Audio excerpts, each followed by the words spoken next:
So for a long time, I was using point and shoot film cameras as my daily camera. I would take everywhere I go.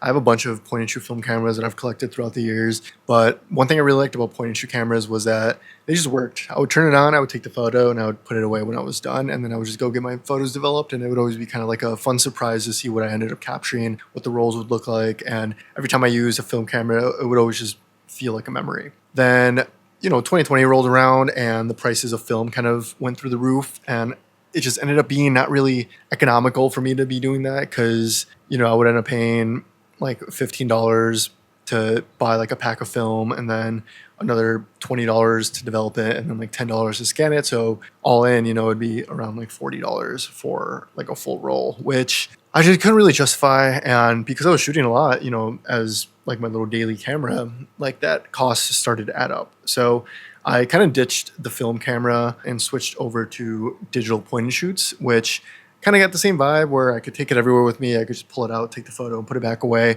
But digital point and shoot cameras don't really capture like memories the same way as point and shoot film cameras do, because although they're convenient and although they're really small and quick and stuff like that and have more features than point and shoot film cameras, they to have a digital look to them. Although I do like it and I enjoy the look of it, it's different than a point and shoot film camera. Point and shoot film cameras kind of look more like memories, and like timeless memories, whereas point and shoot digital cameras kind of just had like a fun little toy kind of look to it. And once I kind of realized that, I really stopped just carrying my point and shoot digital camera with me because it wasn't really capturing the moments the way that I wanted it to. And I know there are cameras on the market that kind of do the best of both, like the Fuji X100V is a digital point and shoot equivalent, but captures photos in a filmic way. However, that camera is also $2,000, and I wasn't about to go spend $2,000 on a camera that I was just going to carry with me to capture like fun moments. So what I did is I started looking around to see what I can do to my camera to make it look more filmic and make it more kind of a point and shoot without it actually being a point and shoot. And what I noticed was that from the point and shoot film cameras, what really gave them a lot of the character was the lens and the kind of softness that lens has and the type of like lens flares I would get from the point and shoot film cameras and the vignette and stuff like that. All the character wasn't actually coming from the film, because you can put that same film in a really good 35 millimeter camera and it will produce a really good photo. But what was producing that type of look was the lens. And then I stumbled across a company called Distro Lens, and they kind of solved the problem that I have. They take point and shoot film camera lenses and put them in housings that can be used on your modern day digital cameras. So I picked one up. I got the E-mount version because obviously I shoot on Sony, and I paired it with my A7S III. Quick side note, in the video I mentioned I put on my A7S III, which is true, but I was also using the A7S III to record the video. So for the purpose of the video, I showed it being put on my A7 III. That's the only reason I'm showing the A7 III, because I know someone will try and comment about it. But yeah, I did use it on my A7S III. Back to the video.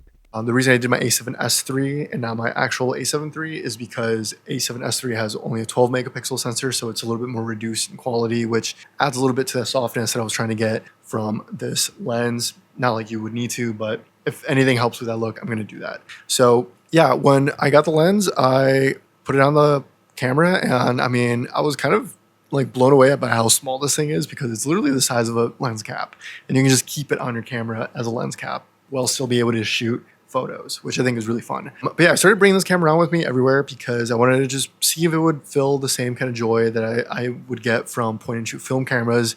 And it did. It allowed me to just pull my camera out, take a photo, and then put it away. And it wasn't taking up too much space. A7S III is already pretty small. And then with this lens attached to it, it has a smaller profile than even a Fuji X100V. And because it shoots in RAW, I can edit these photos exactly how I want to in post, which I was going to edit my photos anyways. I even edit my film photos, so like there's already editing in the process. So the fact that I would have to edit them didn't make it that much more of an issue for me. But yeah, I found myself not even having to edit them that much to get the type of look that I want, because straight out of camera, they already have that character that the point and shoot film camera lenses have, because it is a point and shoot film camera lens. And because it already has that character, I really only have to just adjust like the colors and sometimes the exposure to really get the image that I want. And it's such an easy adjustment. And I get some photos that literally just look like they were taken on a point and shoot film camera, which I absolutely love. And because it's super small, lightweight, and portable, it really just fills kind of that gap that I've been looking for.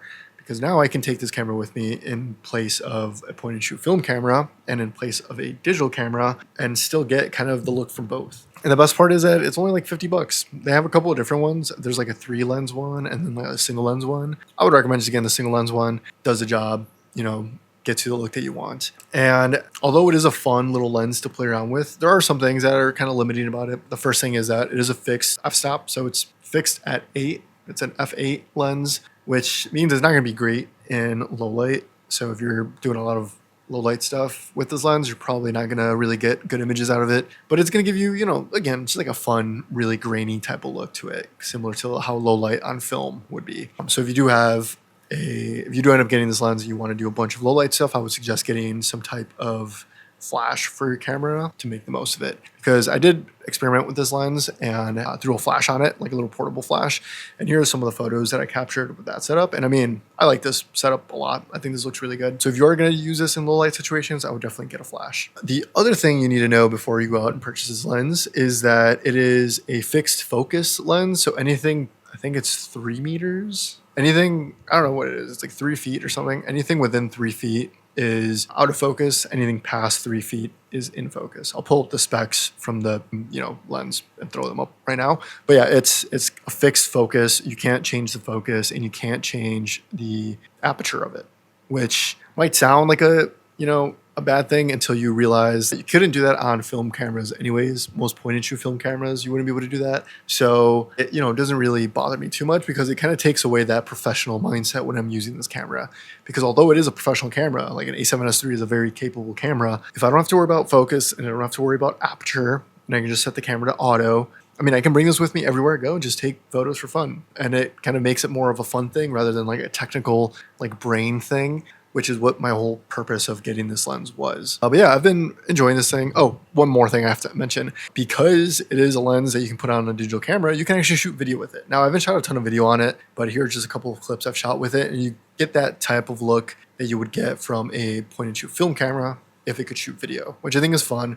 It's a new fun way to kind of capture content and just capture memories. But yeah, for 50 bucks, I think this is probably one of the easiest and cheapest ways you can make your photos and videos look more filmic.